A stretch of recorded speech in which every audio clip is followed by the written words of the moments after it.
Hello बच्चों, let us see the question. Cooling rate of a sphere of 600 Kelvin at external environment 200 Kelvin is capital R. When the temperature of a sphere is reduced to 400 Kelvin, then cooling rate of a sphere becomes.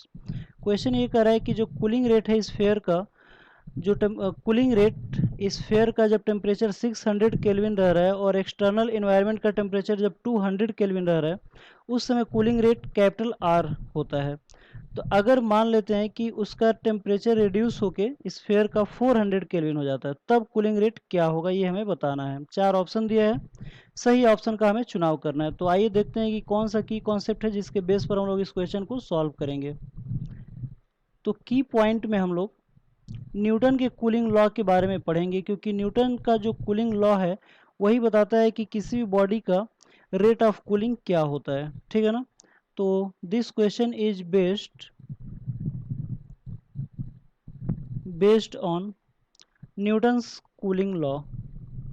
ये जो question है वो Newton's के cooling law के ऊपर based है. और क्या होता है न्यूटन का कूलिंग लॉ? तो न्यूटन का जो कूलिंग लॉ होता है वो ये कहता है कि जो रेट होता है किसी भी बॉडी का ठंडे होने का, जो रेट होता है उसको अगर हम लोग आर से रिप्रेजेंट करें तो ये प्रोपोर्शनल होता है उस बॉडी के टेम्परेचर के पावर 4 और माइनस इन्वायरमेंट के टेम्परेचर के पावर 4 के. यानी कि इन्वायरमेंट के टेम्परेचर को अगर टी नॉट लिखें और बॉडी के टेम्परेचर को अगर टी लिखें, तो जो रेट ऑफ कूलिंग होता है वो T to the power 4 minus T naught के पावर 4 के प्रोपोर्शनल होता है. इसको और अगर बेहतर समझना है तो आप लोग ऐसे समझ सकते हैं. जैसे मान लेते हैं कि यहाँ पे कोई एक बॉडी रखा हुआ है, ठीक है, किसी कंटेनर में, और इस कंटेनर में जो बॉडी का टेम्परेचर है वो मान लेते हैं कि टी है, और इस बॉडी के बाहर जो इस इन्वायरमेंट है कंटेनर के आसपास उसको मान लेते हैं कि वो टेम्परेचर हमारा टी नॉट है. तो अब ये बॉडी जो है ठंडा होगा या गर्म होगा ये इस बात पे डिपेंड करेगा कि दोनों के बीच में टेम्परेचर डिफरेंस क्या है. अगर मान लेते हैं कि जो कैपिटल टी है अगर ये ग्रेटर है टी नॉट से, तो जाहिर सी बात है कि जो हीट का ट्रांसफ़र होगा वो हायर टेम्परेचर से लोअर टेम्परेचर की तरफ होगा, यानी कि बॉडी ठंडा होगा. और ये डिफरेंस जितना ज़्यादा होगा उतना तेज़ी से ठंडा होगा. और अगर टी नॉट का टेम्परेचर अगर ज़्यादा है, टी का टेम्परेचर कम है, तो उसमें बॉडी हीट होगा. तो वही न्यूटन ने बताया कि जो रेट ऑफ कूलिंग होता है ये प्रोपोर्शनल होता है बॉडी के टेम्परेचर के पावर 4 माइनस इन्वायरमेंट के टेम्परेचर के पावर 4 के बराबर होता है. यानी कि यहाँ पे अगर हम लोग आर की वैल्यू अगर निकालें, मतलब कि प्रोपोर्शनलिटी हटाएंगे तो एक कांस्टेंट आ जाएगा के, और ये आ जाएगा T to the power 4 minus T naught के पावर 4. तो अब हम लोग क्वेश्चन को देखते हैं कि क्वेश्चन क्या करें और उस हिसाब से हम लोग क्वेश्चन को अटेम्प्ट करते हैं. तो अकॉर्डिंग टू क्वेश्चन, तो जो दिया है उसको पहले नोट कर लेते हैं. तो कूलिंग रेट ऑफ स्फेयर दिया हुआ है, यानी कि पहले जो स्फेयर का जो टेम्परेचर है T1 पहले जो गिवन है उसको नोट कर लेते हैं हम लोग. तो क्या क्या गिवन है? तो ये हमारा T1 दिया हुआ है, और ये T1 कितना दिया है? तो T1 जो है वो 600 केल्विन दिया हुआ है. ठीक है. टी नॉट कितना दिया है? तो जो टी नॉट है वो हमारा 200 केल्विन दिया हुआ है. फिर कह रहा है कि टेम्परेचर अगर रिड्यूस हो जाता है, यानी कि T2 की वैल्यू, कह रहा है कि टेम्परेचर रिड्यूस होकर 400 केल्विन हो जाता है, यानी कि ये हो जाता है 400 केल्विन. तब हमें बताना है कि R2 की वैल्यू क्या होगा. तो सबसे पहले हम लोग निकालते हैं कि R1 की वैल्यू क्या होगा. मतलब कि पहले वाले केस में R इक्वल टू हो जाएगा K T1 के पावर 4 माइनस टी नॉट के पावर 4. इसको इक्वेशन नंबर 1 कर लेते हैं.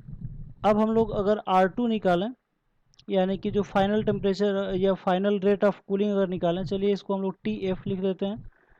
ये फाइनल रेट ऑफ कूलिंग है, तो ये हो जाएगा K, और उस समय टेम्परेचर हमारा T2 हो जाता है, तो ये T2 के पावर 4 माइनस टी नॉट के पावर 4 हो जाएगा. इसको इक्वेशन नंबर 2 कर लेते हैं. 1 को 2 से डिवाइड कर देते हैं, तो ये आ जाएगा R upon R F is equal to के से के कैंसिल आउट हो जाएगा. ये हो जाएगा T1 के पावर 4 माइनस टी नॉट के power 4 upon T to the power 4 minus T naught के पावर 4. तो सबकी वैल्यू रख लेते हैं यहाँ पे. तो T1 की वैल्यू कितना दिया है? तो ये दिया है 600 केल्विन. तो ये हो जाएगा 600 के पावर 4 माइनस 200 के पावर 4 अपॉन 400 के पावर 4 माइनस 200 के पावर 4. तो यहाँ पे अगर हम लोग कॉमन निकालें तो ये हो जाएगा 6 टू द पावर 4 -2⁴, और अगर हम लोग कॉमन निकाले तो ये आ जाएगा 10⁸, क्योंकि यहाँ पे 2 जीरो है यानी कि 10⁴ है और उसकी पावर 4 है, तो जब बाहर आएगा तो ये आ जाएगा 10⁸ अपॉन, वैसे ही नीचे अगर हम लोग निकालें तो 4⁴ -2⁴, और ये इंटू हो जाएगा 10⁸। तो 10⁸ से 10⁸ कैंसिल आउट हो जाएगा। तो इसको अगर हम लोग सॉल्व करेंगे तो यह आ जाएगा r upon R F is equal to 6⁴ -2⁴ करेंगे तो यह आ जाएगा 1280 अपॉन, और इसको सॉल्व करेंगे तो यह आ जाएगा 240, यानी कि r अपॉन आर एफ की जो वैल्यू आएगी वो आ जाएगी 16/3। तो हमें निकालना है आर एफ की final value, final rate of cooling निकालना है, तो ये आ जाएगा 3 अपॉन, यानी कि 3r/16। तो ये हमारा फाइनल आंसर होगा। ठीक है, तो आइए देखते हैं कि कौन सा हमारा सही ऑप्शन दिया हुआ है। 3r/16 है हमारा आंसर। तो आप लोग देख सकते हो कि यहाँ पे 3r/16 जो है हमारा फर्स्ट ऑप्शन सही है, यानी कि इस क्वेश्चन का जो सही जवाब होगा वो हमारा फर्स्ट ऑप्शन होगा। तो आई होप आप लोगों की क्वेश्चन समझ में आया होगा। Thank you very much, good luck.